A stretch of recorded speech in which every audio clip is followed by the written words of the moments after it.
तो हसन यूब साहब ये बताइएगा, ये बात तो खैर आपके लिए भी बड़ी फेमिलियर होगी जब कहा जाता है कि ये इसकी रेलेवेंस नहीं रही, लेकिन फैक्ट ऑफ द मैटर ये है कि खैबर पख्तूनख्वा के अंदर जो तमाम मिथ थे कि फॉरवर्ड ब्लॉक बन गया, ये हो गया, वो हो गया, तहरीक इंसाफ ने वो मिथ तोड़ा है। सारे एमपीएस इकट्ठे हुए, आफरीदी साहब को वोट डलवाया, अब कैबिनेट नहीं बन पा रही, वो एक और इशू है। बट क्या इमरान खान साहब से मुलाकात सोहेल आफरीदी साहब के लिए भी उतना ही बड़ा इशू है जितना गंडापुर साहब के लिए थी, या ये कोई नई चीज ट्रिगर हुई है आफरीदी साहब के खिलाफ? नहीं, बात यह है कि आफरीदी साहब जो है वो बिहेव नहीं कर रहे, और आफरीदी साहब ने जिस किस्म की जुबान इस्तेमाल की है वो यानी मुनासिब तरीक़ाकार नहीं था। वो एक जिम्मेदार ओहदे पर जो है इस वक्त बैठे हुए हैं, और उसी का तकाजा ये था कि जब आप हेड ऑफ जो है वो प्रोविंस हैं, आप एक चीफ एग्जीक्यूटिव हैं सूबे के, तो फिर आपको बिहेव भी चीफ एग्जीक्यूटिव की तरह करना है, ना कि आईएसएफ के लीडर की तरह। और आप जो किससे मुतल्लिक बात की आपने अफवाज पाकिस्तान के तर्जमान से मुतल्लिक नामुनासिब अल्फाज का इस्तेमाल किया, और आपने ना सिर्फ जो हमारे अफवाज के जवान हैं या अफसरान हैं उनकी दिलआज़ारी की, बल्कि पूरी कौम की दिलआज़ारी की। क्योंकि जिस तरीके से आपके सामने है कि हर रोज़ हमारे जवान और अफसरान अपनी जो खूनों की जो है अपनी खून की कुर्बानी दे रहे हैं, अपनी जान की कुर्बानी दे रहे हैं, और वो उनके हम जनाजे उठा रहे हैं, वो किसके लिए उठा रहे हैं? हमारे लिए उठा रहे हैं ना जी, हमारी हिफाजत के लिए उठा रहे हैं, अपनी जानें कुर्बान कर रहे हैं। तो इस किस्म की गुफ्तगू करना, उन्होंने सियासी बात नहीं की थी। DGISPR ने तो जो बातें की थी वो तो दाखिली सलामती से मुतल्लिक थी, वो तो बदअमनी को दूर करने से मुतल्लिक थी, वो जो इस वक्त क्रिमिनल का, टेररिस्ट का और एक पॉलिटिकल जो नेक्सस बना हुआ है उससे मुतल्लिक बात की थी, जो कि ग्राउंड रियलिटीज़ हैं। लेकिन उसके ऊपर जिस तरीके का रवैया उन्होंने किया, जिस तरह सियासत के अंदर इस मामले को लेकर आए, और जिस तरह तज़ीक अमेज़ अल्फाज उन्होंने इस्तेमाल किए, और उसको ऊपर से जस्टिफाई कर रहे हैं असद कैसर साहब, जो कि खुद एक जिम्मेदार पोजीशन पर रह चुके हैं, स्पीकर नेशनल असम्बली के तौर पर उन्होंने जो है वो 5 साल गुजारे थे, पौने 4 साल। अब ये देख लें कि ये है बेसिकली रवैया पाकिस्तान तहरीक इंसाफ का। वो तो आज भी 9 मई को मामूली सा वाकया करार देते हैं, वो 9 मई की इंटेंसिटी नहीं समझी उन्होंने। हसन भाई, आपको गंडापुर साहब की तकारीर याद है? वो संजानी का जलसा, इधर उधर, ये वो, उन्होंने पता नहीं क्या क्या कहा था। तो ये तो शायद अशरे अशीर भी नहीं है उसका जो इन्होंने फरमाया है, और पहली तकारीर है ना, नए नए वज़ीर आला है, जोश भी दिखाना है।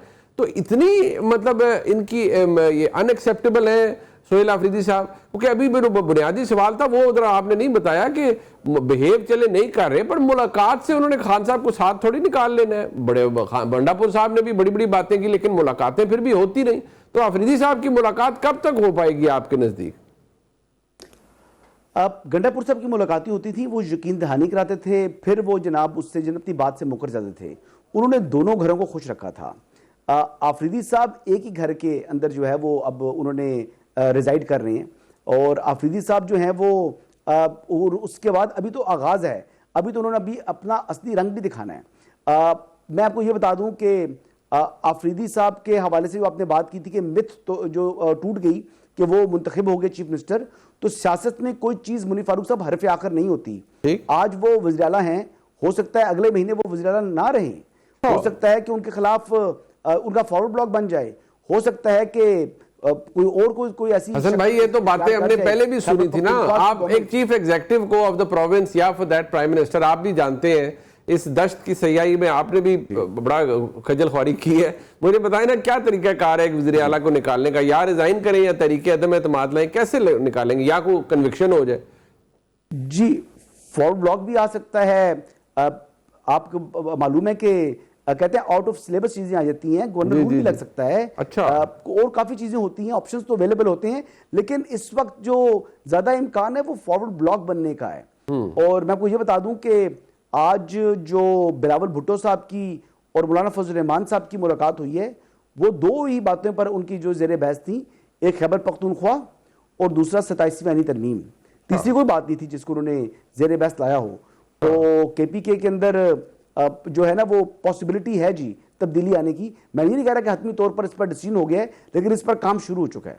अब एक मुख्तसर सा ब्रेक लेते हैं। मैं जरा ये जो बातें हसन साहब की है, मैं जरा इसके ऊपर जरा मजीद हम रोशनी डालना चाहेंगे। और ये इतना बड़ा क्यों इशू है अगर ये मुलाकात नहीं? और फिर ये अगर वाकई 27वीं आईनी तरमीम है तो उसके अंदर तो बहुत से सरप्राइजेज हैं, और वो सरप्राइजेज अगर आपको पता चल जाए तो आप भी बहुत ज़्यादा महजूज होंगे। मैं ये नहीं कहूँगा शौक में जाएंगे, महजूज होंगे। 27वीं आईनी तरमीम में मुमकिन तौर पर क्या आ सकता है? ये क्लासा साहब आपके नज़दीक जो बिलावल भुट्टो जरदारी साहब की मुलाकात मौलाना साहब से होना, आपको याद है 26वीं आईनी तरमीम में भी क्या हुआ? उसमें तो बकौल मौलाना साहब के इस तरह उन्होंने फरमाया डंग निकाल दिए गए थे। अब 27वीं यानी तरमीम का बड़ा दौरा है, और खैबर पख्तूनख्वा के अंदर हुकूमत के हवाले से अगर कुछ करना है, कौमी असम्बली में अपोजिशन लीडर अपना लाना है या 27वीं तरमीम करनी है, ये तीनों चीज़ें एजेंडा पर हो सकती हैं। कौन सी चीज़ आपको लगता है कि उसकी ज़्यादा लाइकलीहुड है कि वो सक्सीड कर लेगी, ये मौलाना साहब की या बिलावल साहब की मुलाकातें? ये बड़ा एक और अहम सवाल है जो आपने इस पॉसिबिलिटीज बताई है, क्योंकि अचानक पीपल्स पार्टी जो है ना वो एक्टिव हुई है। पिछले कुछ दिनों से हम देख रहे हैं कि आजाद कश्मीर में भी हमें उनके इश्यूज नजर आ रहे हैं। पहले पंजाब में मरियम नवाज साहबा के साथ थे, पावर शेयरिंग पे प्रॉब्लम, डीसी एसी कमिश्नर वगैरह उनके ट्रांसफर पोस्टिंग के जो पीपल्स पार्टी के एमएनए वगैरह हैं वो चाहते थे। फिर यहाँ पे हमने ये खैबर पख्तूनख्वा में भी देखा कि अब वहाँ पे इंटरेस्ट शो होना शुरू हो गया। दो चार चीजें, एक तो ये है कि मेरा ख्याल है खैबर पख्तूनख्वा में अगर हुकूमत ये सोच रही है, या मौलाना फजल रहमान साहब या उसके बाद ये बिलावल साहब और दीगर अगर इदारे सोच रहे हैं कि वहां पे जैसे हमारे भाई छोटे भाई हसन कह रहे थे कि गवर्नर रूल भी लग सकता है, तो ये तो एक तरह की फेवर होगी मेरा ख्याल है पीटीआई को। अगर पीटीआई में अगर आप पीटीआई को सबसे बड़ी जो फेवर इस वक्त हो सकती है वो सरहद में गवर्नर, ये सारी आपके खैबर पख्तूनख्वा में आपको गवर्नर राज लगाना है। जितना पार्टी या इंटरनली तौर पर उसका डिसइंटीग्रेशन का शिकार है, फ्रस्ट्रेशन का शिकार है, इंटरनल फाइट्स का शिकार है, और कहीं से क्लू नजर नहीं आ रहा और उनके आपस में ग्रुपिंग है, उस वक्त अगर आप गवर्नर रूल लगाते हो, परफॉर्मेंस के इश्यूज ऑफ कोर्स उनके मौजूद है। 13 साल बाद भी मेरा एक अजीज कह रहा था, मैंने पहले किसी शो में कहा, वो नौकरी ढूंढ रहा था, खान साहब को बड़ा वो था जी, उसको किसी दौर में बहुत अच्छा उनका हामी था।